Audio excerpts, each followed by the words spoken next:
మనం ఎక్కడ పోయినాం బేట? డిమార్ట్. ఇంకా ఏమేమి తెచ్చుకోరు మీరు? మేము థమ్స్ అప్, ఇక్కడ మధ్యలో ఆగారా? ఇంకా చాక్లెట్ తెచ్చుకున్నాం, తిన్నాం. మళ్ళా ఇప్పుడు తింటున్నాం. మధ్యలో ఏం తిన్నారు? ఏం తినలేదా? పాప్కార్న్ తినలే? పాప్కార్న్, జామకాయలు. ఇప్పుడు మధ్యలో మళ్ళీ మా ఆయన మిర్చి తీసుకొచ్చిండు. సూపర్. ఎవరికి పోయారు? డిమార్ట్.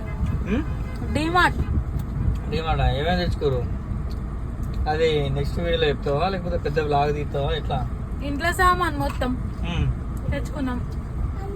నాకు చాక్లెట్ వ్రాపర్ కి, ఫ్రిడ్జ్ మ్యాగ్నెట్స్ కి సంబంధించిన కొన్ని బాక్సెస్ కొనుక్కున్నా. అలా స్టోర్ బాక్సెస్. అదంతా ఒక బ్లాగ్ తీద్దాం. బ్లాగా సరే కానీ మిర్చి వేడివేడిగా బాగుంది. ఇక్కడ మిర్చి ఫేమస్. కుదురుపాక దగ్గర మిర్చి ఫేమస్ అన్నమాట. కరీంనగర్ పోయే రూట్ లో ప్రతి ఒక్కరు తీసుకుంటారు. అక్కడ చూడండి మస్తు క్లౌడ్ ఉంది. క్లౌడ్ ఇది Rajanna tea stall and tiffin centre. ఇక్కడ మిర్చి మాత్రం ఫుల్ ఫేమస్ అన్నమాట. అది నెక్స్ట్ వీడియోలో మళ్ళీ కలుద్దాం. బాయ్ చెప్పురు నాని.